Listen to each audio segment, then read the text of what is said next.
Oikos presents 15 Seconds of Strength. Here we go. Steve's got a trunk full of groceries and no one to help him. Oh, that's tough, Jim. Looks like a 5-trip load at least. He grabs the first bag, the second. Bob, it looks like he's trying to do it all in one trip. He shimmies the door open, steps over the dog. Oh, and he stumbles. Oh, right into the kitchen without missing a beat. Jim, now that's a man who eats his protein-packed Oikos. With 15 grams of complete protein in each cup, Oikos Triple Zero can help build strength for every day. Oikos, stronger makes everything better. La ciencia nos explica cómo son los monstruos en la ficción y la tecnología nos ayuda a combatirlos. Hay que matarlos, así de sencillo. Los monstruos reducen nuestros miedos a algo que podamos ver. Me escondí debajo del asiento y le dije a mi padre, avísame cuando haya acabado. Así es la ciencia ficción, totalmente. Nos permite sentir el miedo de la criatura oculta entre la maleza desde un lugar seguro. Es divertido ir al cine e imaginar que una langosta gigante va a provocar el fin del mundo. Sueño con criaturas que vienen a por mí. El suspense empieza en el estómago. Te sube por la garganta y sale como un grito. Es nuestro instinto primitivo escapar del depredador del bosque. Las películas de ciencia ficción con monstruos nos permiten explorar ese lado oscuro nuestro que no queremos admitir. Es una criatura que se pregunta por qué existe. ¿Para qué está aquí? ¿Quién lo creó? Al final siempre les vencemos. Es nuestra forma de mantener a los malos a raya.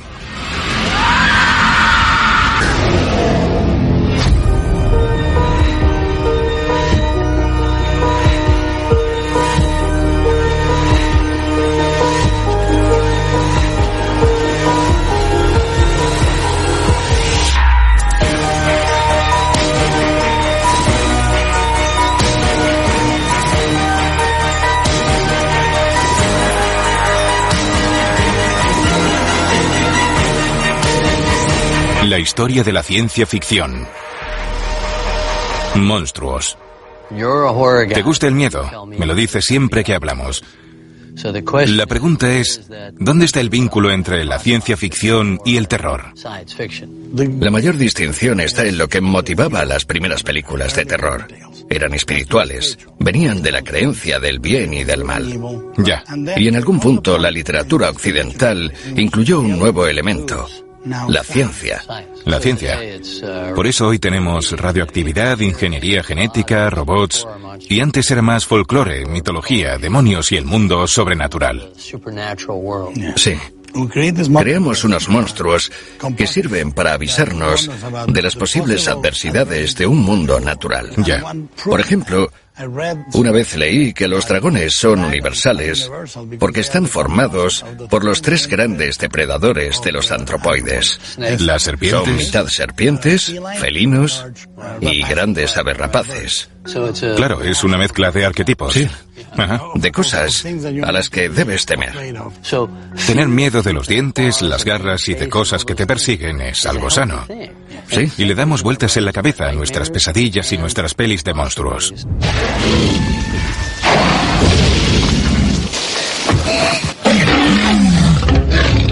En mi opinión, los dinosaurios son lo máximo, porque existieron de verdad. Cuando piensas en los monstruos de las películas o de la ciencia ficción, te puedes tranquilizar si recuerdas que no son reales. Pero con los dinosaurios, eso no funciona. Existieron y eso te da más miedo. Parque Jurásico es todo un clásico. Me acuerdo de dar un grito ahogado, y seguro que mucha gente también, en esa escena en la que paran y te muestran una panorámica donde veías por primera vez un dinosaurio gigantesco.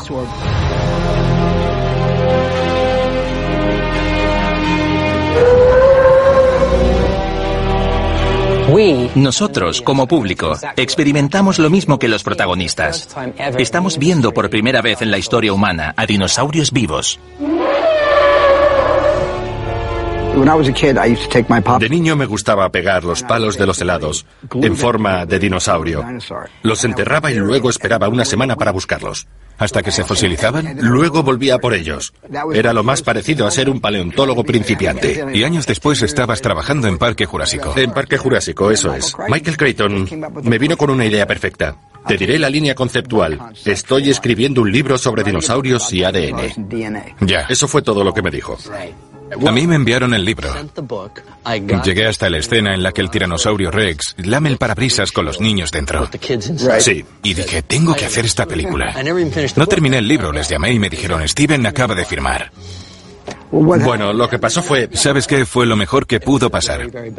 Porque la hubiera hecho al estilo Alien. Hubiera hecho una película para mayores de 17 años en la que te murieras de miedo y tú la hiciste terrorífica, pero también para niños. Porque era como si mi yo de 12 años me contara la historia. Algunos dinosaurios eran Dennis Miren, de efectos especiales, y Steven Spielberg, con un megáfono fuera de plano gritando, como si fuera un dinosaurio. Y nosotros mirábamos a una pelota de tenis. Otros eran marionetas de Stan Winston.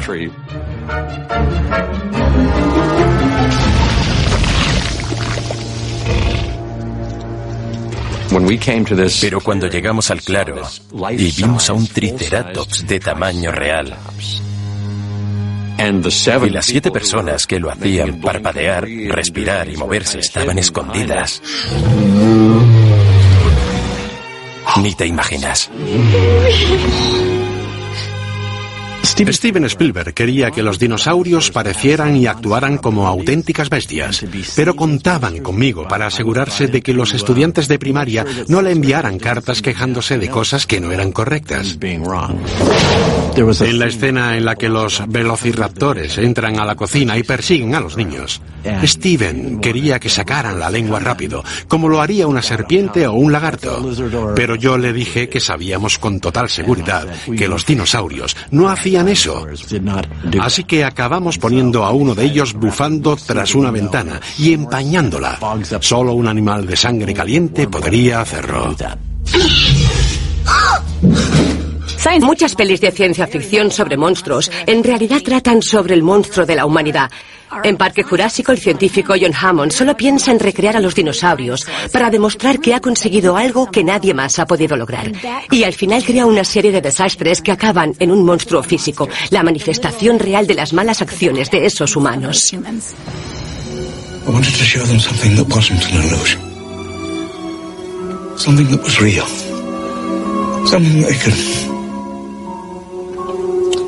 see and touch. John Hammond nace de maestro de ceremonias. Claro, era el encargado de devolver la vida a estas especies. Y sus intenciones eran puras. Sí. Quiere que todos vayan a ver los dinosaurios, que los niños se emocionen y se maravillen con las criaturas que solo habían visto en los cómics. Y al mismo tiempo, no ve lo que está haciendo, como todos los científicos locos. Sí, y Jeff Goldblum es la conciencia.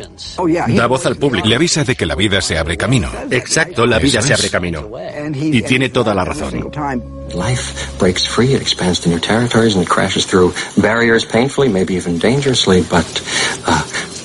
Oikos presents 15 Seconds of Strength. Here we go. Steve's got a trunk full of groceries and no one to help him. Oh, that's tough, Jim. Looks like a 5-trip load at least. He grabs the first bag, the second. Bob, it looks like he's trying to do it all in one trip. He shimmies the door open, steps over the dog. Oh, and he stumbles. Oh, right into the kitchen without missing a beat. Jim, now that's a man who eats his protein-packed Oikos. With 15 grams of complete protein in each cup, Oikos Triple Zero can help build strength for every day. Oikos, stronger makes everything better. Oh, there it is. You're implying that a group composed entirely of female animals will breed? No, I'm simply saying that life finds a way. En Parque Jurásico, la noción de que las hembras dinosaurios son capaces de cambiar para reproducirse se anuncia al principio de una manera brillante. Cuando Sam Neill está en el helicóptero antes de llegar a la isla nublar y coge el cinturón de seguridad, pero los dos extremos son hembras y claro, no puede ponérselo, Entonces se los ata en la cintura. Ahí se resume toda la peli, ¿no? Es el concepto de que la vida se abre camino. La evolución es un factor de innovación que encuentra la manera de sobrevivir, aunque contra todo pronóstico no debiera. La moraleja de Parque Jurásico es que no se puede controlar la naturaleza. No deberíamos jugar a ser Dios. Aunque al acabar la peli, quería que los dinosaurios volvieran a existir.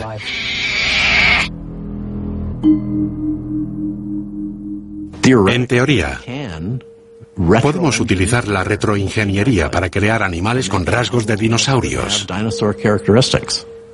Hoy en día podríamos generar un animal que tuviera una cabeza similar a la de los dinosaurios.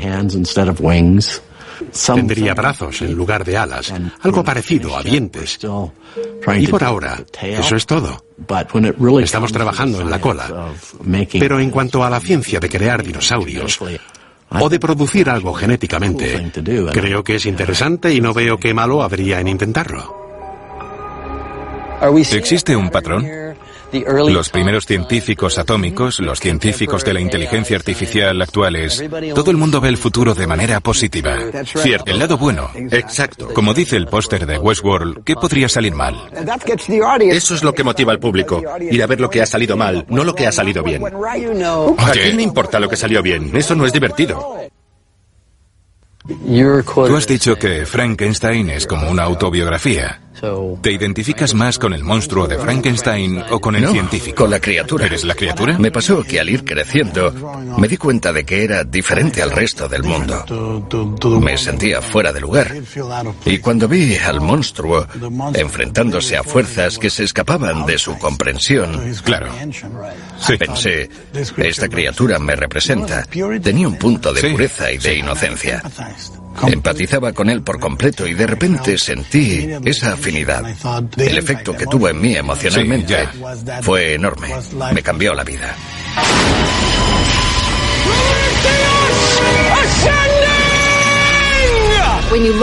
Si echamos la vista atrás, los fundamentos de la ciencia ficción se los debemos a Mary Shelley. Con el Frankenstein de Mary Shelley nació la ciencia ficción. Fue una de las primeras escritoras en reflexionar sobre la ciencia y estudiar su repercusión en la sociedad. Mary Shelley vivía en una época en la que la ciencia estaba ganando presencia, de modo que existía la creencia de que el mundo se podía comprender sin tener que usar la religión ni los misterios mitológicos. Mary Shelley asistió a conferencias científicas de gente como Galvani para ver cómo el reciente descubrimiento de la electricidad participaba en los procesos de la vida. La historia de Frankenstein trata de un científico que tiene la arrogancia de pensar que puede crear un ser vivo. La idea de crear un ser humano de pedacitos de otras personas es muy potente. Y está presente en muchas otras películas, pero fue la primera en materializarlo. En la primera versión de Frankenstein, de 1910, de Thomas Edison, la criatura no cobra vida gracias a la electricidad, sino a una reacción química.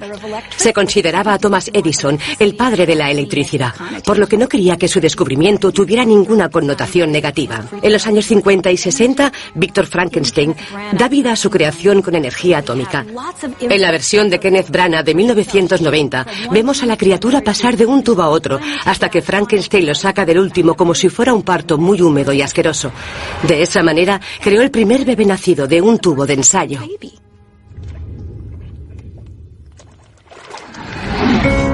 En la famosa película de 1931, el doctor pone un cadáver en una camilla y este empieza a contraerse. En ese momento, Frankenstein entra en un estado entre la histeria y el triunfo. Esto resume todos los miedos y esperanzas que podría sentir al crear una vida sintética. Lo asombrados y asustados que estaríamos de ser capaces de hacer algo así.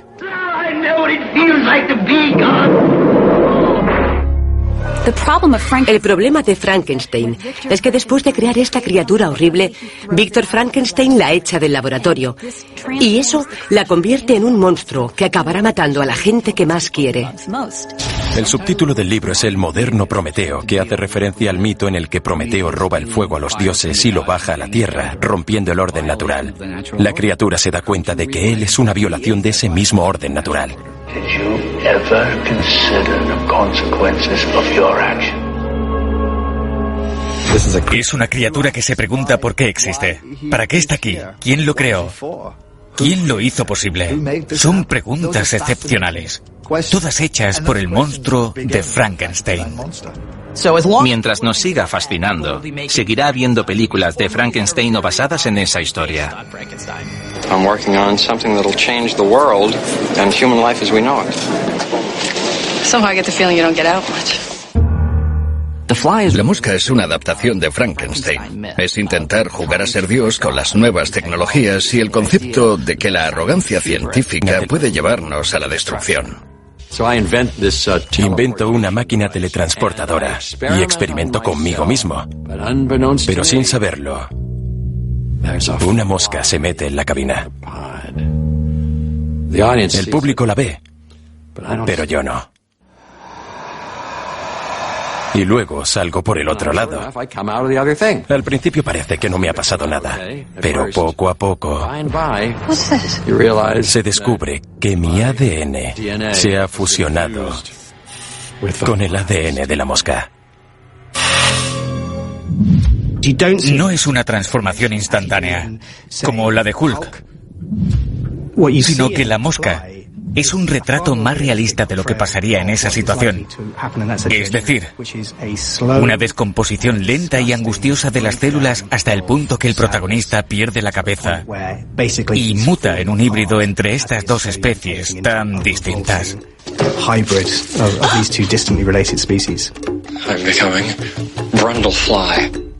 Me acuerdo que había 5 fases de maquillaje. Me levantaba a las 2 o a las 3 de la mañana para ponerme el material protésico. Y los dientes. También me ponían unos dientes raros. En el fondo me gustaba.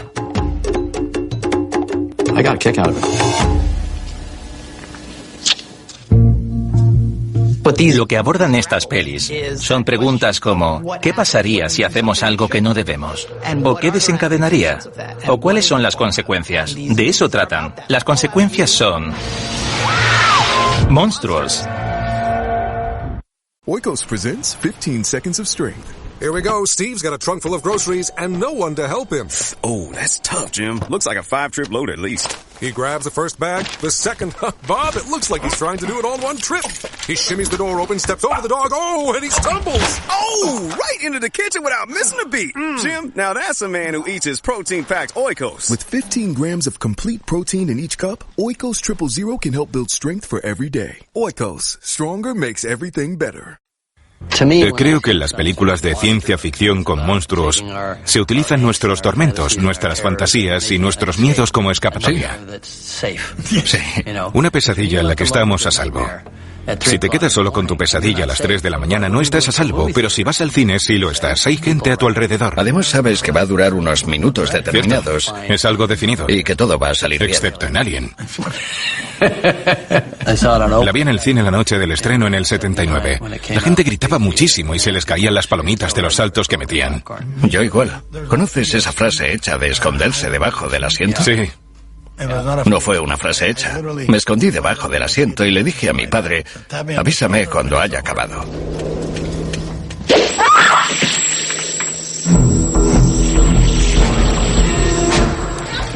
El xenomorfo del Octavo Pasajero y de El Regreso son los mejores monstruos de peli jamás creados. Son los más aterradores del mundo. Lo peor del xenomorfo es que apenas aparece en pantalla. La luz es tenue. Juegan mucho con los destellos. Creo que por eso es tan impactante la primera de Alien como peli de terror, porque deja mucho a la imaginación. Es una película clásica de monstruos. Además, cuenta con la primera mujer heroína que hayamos visto en una película de ese calibre. Creo que cuando me enviaron el guión de Alien, en términos comerciales, pensaron que nadie se iba a imaginar que la chica joven fuera a ser la única superviviente. Y me gustó esa nobleza. No intentábamos demostrar nada, y la otra razón, por supuesto, es que me pareció un papel estupendo para una mujer. Well, let's talk about killing it. We know it's using the air shafts. Will you listen to me, Parker? Shut up! ¿Qué te hizo coger a Ripley, que ni siquiera tiene un nombre de pila? Ninguno lo tiene. Sí. Y decir, quiero una mujer. Yo no era consciente de la importancia del feminismo ni de que las mujeres no estuvieran incluidas, porque me crié con una madre muy autoritaria. Ya. Por lo que tenía asumido que las mujeres mandan y que no tenemos nada que hacer. Ya. No intentabas demostrar nada, solo observabas el mundo que conocías y lo reprodujiste. Claro, ¿por qué no? Ya. Que Ripley fuera la dueña y señora. Era lo mejor. Sí, la ciencia ficción siempre ha sido un género que rompe barreras. Por supuesto. De género, conformismo y racismo. Es un género en el que todo vale. Sí. Es un personaje que se enfrenta a sus propios miedos y que, a lo largo de las películas, acabó siendo un icono mundial del feminismo. Sí. Era la primera película en la que la mujer no era una víctima. Y eso es importante. Durante años era el hombre el encargado de matar a los monstruos. A la mujer, como mucho, se la enviaba a casa por su seguridad. O la tenían que rescatar del monstruo. O peor aún, ellas eran el monstruo.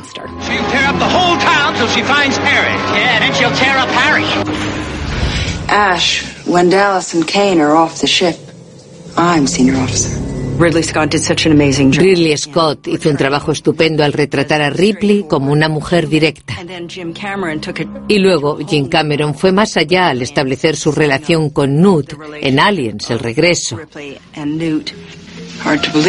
Es difícil creer que hay una niña detrás de todo esto e igualarla con la reina y su prole.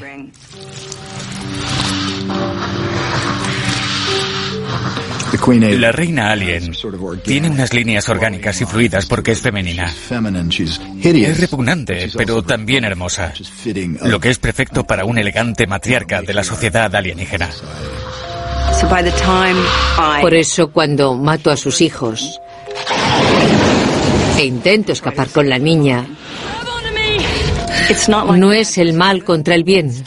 Son dos madres luchando por la supervivencia de sus descendientes. Y creo que eso está hecho desde el respeto a ambas especies. Por suerte, Ripley tuvo ventaja.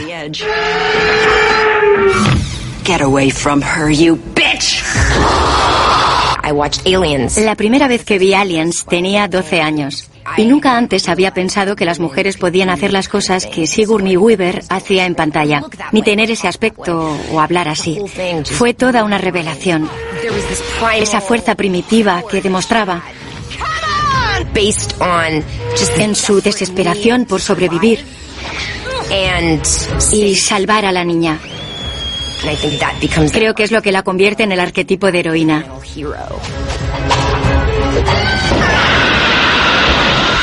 Creo que al público le gusta ver a mujeres teniendo éxito y matando monstruos. No habría tantas películas de la saga Alien si no fuera así. Al finalizar el arco de Ripley o Sigourney Weaver de la saga Alien, aparece una nueva asesina de monstruos igual de potente. Alice, de Resident Evil.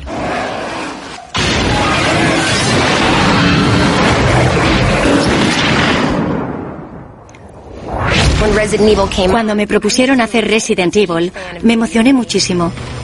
Era muy fan de los videojuegos. Yo creo que responde a algo muy primario en los seres humanos, que es que nos encantan las situaciones peligrosas. Y cuanto más cerca podamos estar, pero sin ponernos en peligro, mejor. El universo Resident Evil es muy parecido a Frankenstein. La corporación Umbrella utiliza la tecnología para crear algo sobre lo que fácilmente podrían perder el control. Y ¡sorpresa! Lo pierden. Una de las cosas que hacen que Alice sea un personaje tan fuerte es que lucha contra algo que la gente consideraría imposible derrotar. Pero ella no se rinde. Y al final, después de 6 películas, lo consigue. Los monstruos hablan de nosotros mismos. Las cosas que más miedo nos dan nos hacen quienes somos, en cierta manera. Representan nuestros miedos. ¿Iremos hasta el final? ¿Qué más debemos aprender de este mundo? ¿Para qué no estamos preparados? Por eso creo que es tan liberador y poderoso ver a una mujer asesinando a su monstruo. Y a los hombres, claro. Pero ver a una mujer mirando al cielo a los ojos y conquistándolo... A menudo pensamos que la ciencia ficción es un género hecho para los hombres y sus juguetes, un mundo lleno de razas, géneros, colores, credos, especies diferentes. Ya que es ficción, está hecho para explorar nuestras esperanzas y miedos, transmitirlos y ver cómo sería la vida repleta de nuevas tecnologías. La ciencia ficción en su máximo esplendor pone en tela de juicio nuestras creencias sobre qué somos, qué nos hace humanos y cómo encajamos en la sociedad. ¿Y qué nos revuelve o nos intenta revolver? Sí, por eso los monstruos están por encima. Son superhumanos o suprahumanos. Nos permiten preguntarnos cosas sumamente humanas. Claro. ¿No crees que la película La Cosa sigue ese principio de hacernos temer al prójimo con forma humana? Sin duda. Y eso es lo que más me fascina de la película de Carpenter. Ya. Al final se trata de nuestro lugar en el universo. Por eso la historia es tan importante. Somebody in this camp ain't what he appears to be. Right now that may be one or two of us. By spring it could be all of us. So how do we know who's human?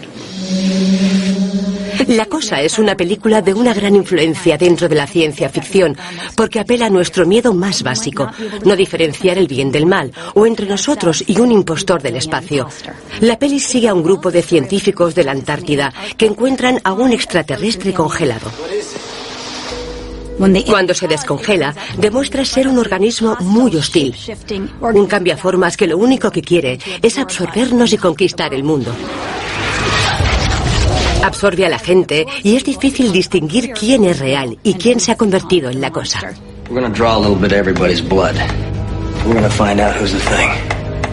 Es un relato de monstruos que se resuelve haciendo experimentos.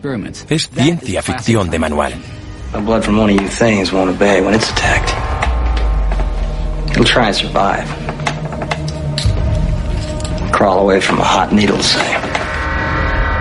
La escena del análisis de sangre en La Cosa es una de las mejores escenas de la historia.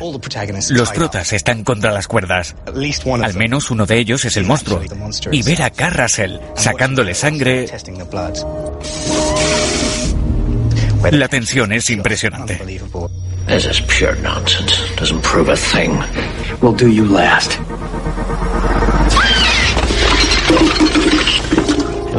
Cuando el bicho sale gritando.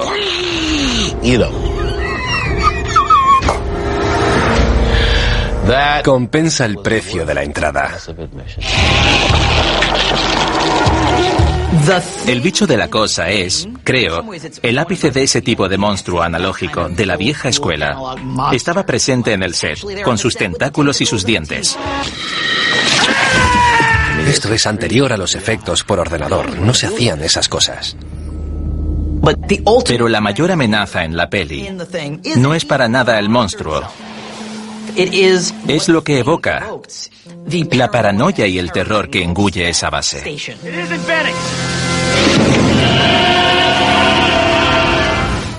La Cosa está basada en un relato titulado ¿Quién anda ahí?, escrito por el editor de revistas con mayor influencia dentro de la ciencia ficción, John Campbell Jr. Did you have any plan in mind as to what you wanted Astounding to be? I wanted to be a good science fiction magazine, and, oh yes, I wanted to learn how to be an editor. Y comenzó a rodearse de un equipo de escritores para la revista que la convirtió en la meca de la ciencia ficción moderna. Robert Heinlein, por ejemplo, o Isaac Asimov. John W. Campbell Jr. What he wanted were people who would write stories in which the science was realistic. Realistic in the sense that the scientific culture be represented accurately. Hizo que pasaran de ser historietas de aventuras sobre chicos en el espacio a reflexiones serias sobre cómo sería el futuro. Y ese fundamento es lo que algunos escritores consideran la edad de oro. Campbell contó que sacó la idea para ¿Quién anda ahí?, de una anécdota personal que le sucedió de pequeño. Un día llegó a casa, vio a su madre en la cocina y empezó a hablar con ella, pero poco a poco le empezaron a desconcertar las respuestas tan extrañas que le daba a sus preguntas, hasta que su verdadera madre entró en la cocina. No se dio cuenta de que estaba hablando con su hermana gemela. Este recuerdo tan peculiar de pensar que estaba con alguien que conocía y que en realidad era una persona diferente le acompañó el resto de su vida. He ain't tying me up. Then I'll have to kill you, Childs. Then kill me. La cosa trata del monstruo que llevamos dentro y de cómo esos monstruos hacen que el miedo nos domine hasta el punto de desconfiar de tus propios amigos. Al final, si sigues por ahí puedes ser monstruoso.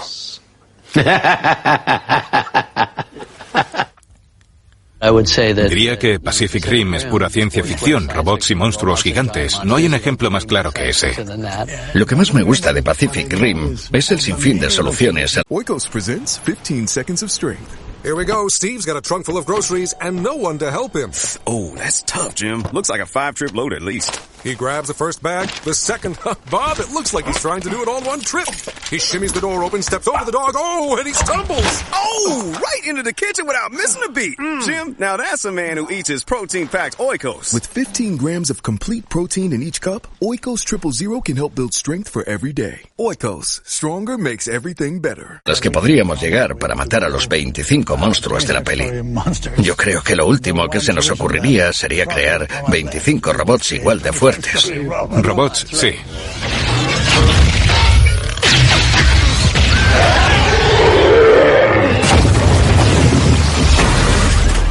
En la inmensa mayoría de películas matamos al monstruo, pero al final resistimos ese miedo y luego los matamos con habilidad, con fuerza de voluntad o con valentía, con lo que sea. Por eso creo que existe ese punto de crear el monstruo para luego destruirlo. Como en las pelis de los 50, esas películas de monstruos de serie B. Vi la masa devoradora de niño y creo que el hecho de que una masa gelatinosa de Blandiblue vaya a matarme es una idea estupenda. Es una idea estúpida, muy de serie B, horrible, pero gusta al público. Las pelis de serie B de los 50 surgieron porque el género de terror estaba en decadencia y algo tenía que llenar ese vacío. La ciencia ficción era la excusa perfecta para los productores independientes que tenían suficientes trajes de monstruos hechos de goma para crear algo más barato. La mujer y el monstruo fue la primera peli que recuerdo que me dejara impresionado. Además, no me atreví durante años a meterme en un lago. The Killer Shrews me dio bastante miedo. Al final recuerdo que la gente estaba confinada en una especie de cabaña. Me pareció terrorífico. Todavía tengo pesadillas con alimañas de muchos colmillos. Hay una película de 1953 llamada Robot Monster en la que el monstruo es un tío vestido de gorila con una escafandra. La hicieron con $20,000. Parece de coña, pero a la gente le encantó y ganaron con ella casi $1 millón. Es evidente que las pelis de monstruos de los 50 surgieron a raíz de la Segunda Guerra Mundial, de la bomba atómica y del enorme miedo por lo que se había desatado.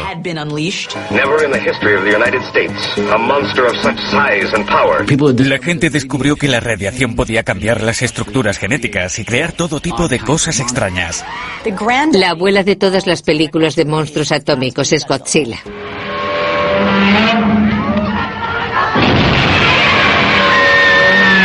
Godzilla personaliza la ansiedad y el miedo a la edad nuclear. Sí, no sorprende que surgiera como neomito de la ciencia ficción en Japón, que había sido bombardeada por armas nucleares. Por eso, los monstruos responden al zeitgeist de la época en que fueron creados. El zeitgeist. Los monstruos son el modelo perfecto para representar lo abstracto.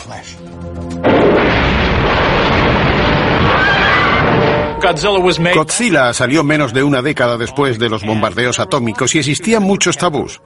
Los japoneses no podían hablar entre ellos ni en los medios de comunicación sobre Hiroshima y Nagasaki, sobre su derrota y sobre el hecho de que Japón, incluso después de la guerra, siguió sometida a Estados Unidos. En Japón no podría salir una película sobre esos temas. Pero, ¿y si haces una peli en la que los americanos crean una bomba cuya radiación despierta a un monstruo gigante que destruye una ciudad y deja radiación por todas partes? Te dirán que sin problemas, que la hagas. Y yo dije, vale, perfecto, se llama Godzilla. En japonés se llama Gojira, una palabra formada por gorira, que significa gorila, y por kujira, que significa ballena, así que literalmente es la ballena gorila. Otra leyenda dice que era el apodo de un empleado obeso de Toho Studios. El productor escuchó el apodo y le gustó tanto que se lo puso al monstruo. La película original es ciencia ficción muy básica y directa. Y luego pensaron, ¿qué podemos hacer ahora? Y se les ocurrió que Godzilla luchara con otra criatura. Quedó bastante patético.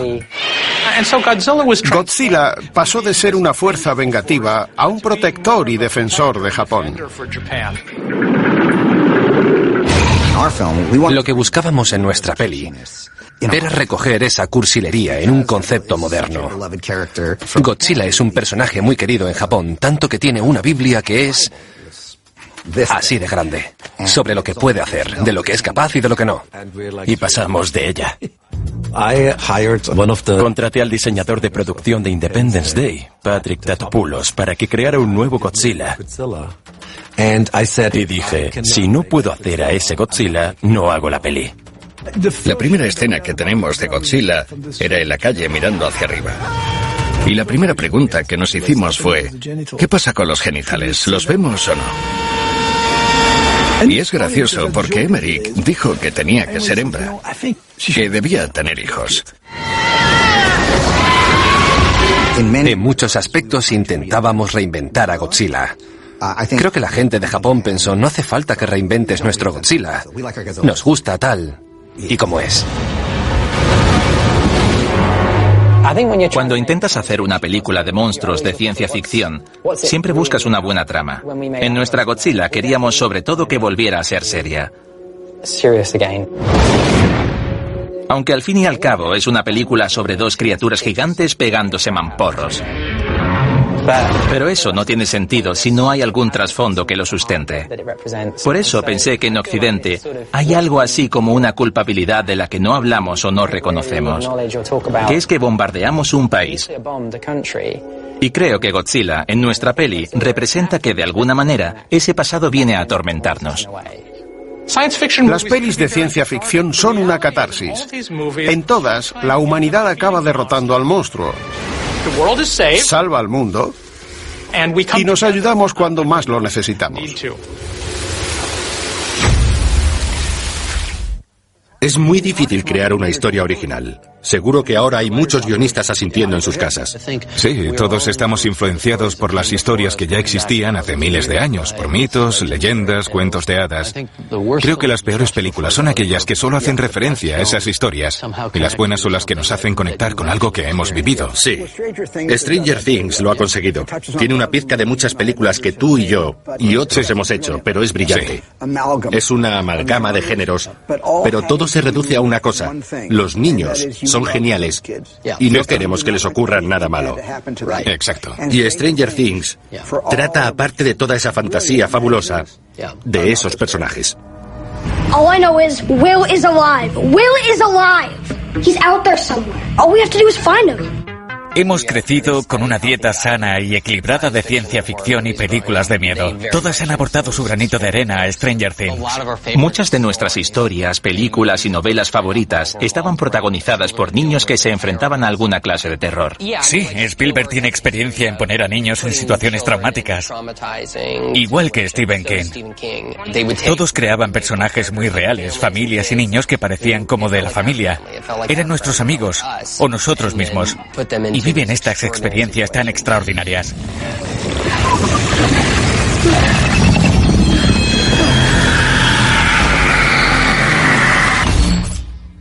Stranger Things trata sobre un niño que se pierde. Desaparece sin dejar rastro. Y sus mejores amigos y yo, que soy uno de ellos, vamos a buscarle. Vivimos toda clase de aventuras. Nos encontramos con una chica con poderes y otras cosas como monstruos. Bueno, monstruos no, sino uno en concreto. El Demogorgon. El Demogorgon recuerda a los monstruos finales de las pelis o de las series. Es el prototipo de monstruo de pesadilla. Queríamos crear un monstruo que pudiéramos construir, volver a esa forma de hacer cine de la vieja escuela. Y cuando te comprometes a hacer algo así, a crear ese traje, te limita. También era muy importante que fuera raro. Porque para nosotros, cuanto más raro, más miedo da. A veces funciona algo muy sencillo como quitarle los ojos. Que la criatura no tenga cara es igual que cuando hay algo en la oscuridad. Es una figura que no puedes distinguir, pero cuya forma es familiar. Sin ojos, no sabes a dónde mira o qué piensa. Y eso da bastante miedo. El Demogorgon es muy alto. Quizás mide como 2,10 metros, como Shaquille O'Neal. La cara se le abre como una flor y dentro tiene un montón de dientes y baba. No sabemos exactamente qué es, ni podemos decidir qué hacer con él. Por eso nos da tanto miedo. Además, da bastante mal rollo y nos intenta matar. La cabeza del Demogorgon es la parte principal del traje, porque no veo ni oigo como lo haría habitualmente, y eso hace que sentirme como el monstruo sea más fácil. Las indicaciones que me dieron los hermanos Duffer fueron muy concretas. Eres como el escualo de tiburón o una criatura que ha venido a esta dimensión a comer. Creo que los monstruos que amenazan a niños dan un miedo especial, porque hacen que los humanos respondamos protegiendo a los más jóvenes. Los niños son los más vulnerables. Además, los de la serie están a punto de ser jóvenes adultos. Por eso creo que algunas de las cosas que vienen del otro mundo funcionan como metáfora.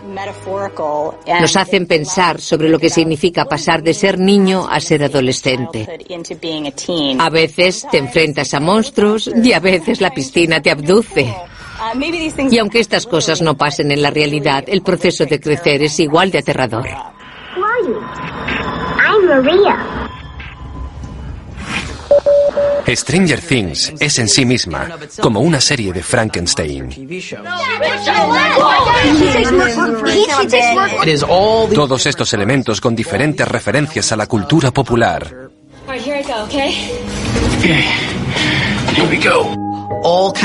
Se han combinado para crear algo bonito y terrorífico. La persecución en bici y la furgoneta que sale volando son guiños evidentes a E.T. ¿Disfrazar a 11? No nos pudimos resistir. El personaje de Winona era muy similar al de Richard Dreyfuss. Las luces de Navidad son como el puré de patatas. Cuando ves esas películas de pequeño, la sensación de grandeza, de asombro y de miedo te acompaña el resto de tu vida.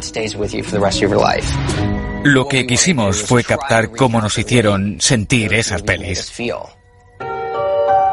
La ciencia ficción es una vía de escape para muchas personas. Creo que esos monstruos, no solo el Demogorgon, nos ayudan a todos a seguir adelante y a sentirnos bien con nuestro mundo, incluso cuando el mundo no es tan bueno como debería. Lo que más avivó mi cerebro cuando era niño era el miedo. Simple miedo. Necesitaba hacer algo para protegerme contra todo lo que me daba miedo. Sobre todo, lo que peor llevaba era la oscuridad. La mayoría de mis procesos comienzan con sueños y pesadillas. Intentamos sacar esos terrores de la infancia y hacer que todo el mundo lo sienta. Sí, los expulsas de tu vida y luego se los endosas a extraños. Al resto de personas, sí, exacto. Y nos encanta. No nos cansamos de eso. Claro. Por eso no paramos.